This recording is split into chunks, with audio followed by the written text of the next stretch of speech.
और अब जिक्र अमरीका ईरान मुज़ाकरात का। अमरीका और ईरान के दरमियान जौहरी मुज़ाकरात की तीसरी बैठक 26 फरवरी को जनीवा में लगेगी।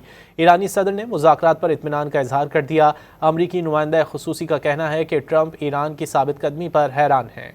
जौहरी मुज़ाकरात में अहम पेशरफ्त सामने आ गई। तीसरी बैठक 26 फरवरी को जिनीवा में लगेगी। ओमानी वज़ीर ख़ारजा ने मुआहदे के जाने पेशकदमी के हवाले से इत्मीनान का इजहार कर दिया। ईरानी सदर मसूद पेज़ेश्कियान ने भी मुस्बत और हौसला अफजा इशारे मिलने का दावा कर दिया। उन्होंने बावर कराया कि अमरीकी इक़दामात पर कड़ी नजर रखे हुए हैं और किसी भी मुमकिन सूरत हाल के लिए तमाम जरूरी तैयारियां मुकम्मल कर ली गई हैं। ईरानी वज़ीर ख़ारजा ने पुरअमन जौहरी तवानाई का उसूल और यूरेनियम अफजूदगी को अपने मुल्क का हक करार दिया। is our right.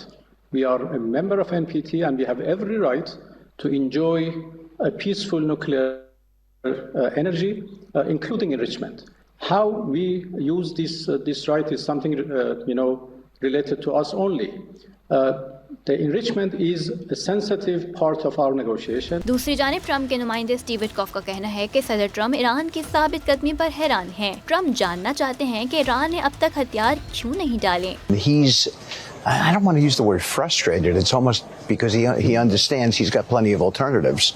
But it's curious. He's curious as to why they haven't, I don't want to use the word capitulated, but why they haven't capitulated.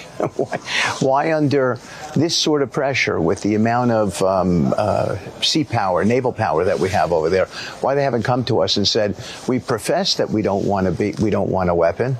So here's what we're prepared to do. And yet it's hard to sort of get them to that place. बरतानवी खबर agency ने एक ईरानी अहदेदार के हवाले से कहा कि अमरीका के साथ अबूरी मुआहदे तक पहुंचने का इम्कान मौजूद है। अमरीकी मुतालबे के मुताबिक ईरान इंतहाई अफजोदा यूरेनियम कम करने पर गौर कर सकता है। अलबत्ता तेहरान अपने तेल और मादनी वसाइल का कंट्रोल अमरीका के हवाले नहीं करेगा। गैर मुल्की खबर एजेंसी के मुताबिक ईरान आइंदा चंद रोज में जौहरी मुआहदे का मुसव्वदा तैयार कर लेगा।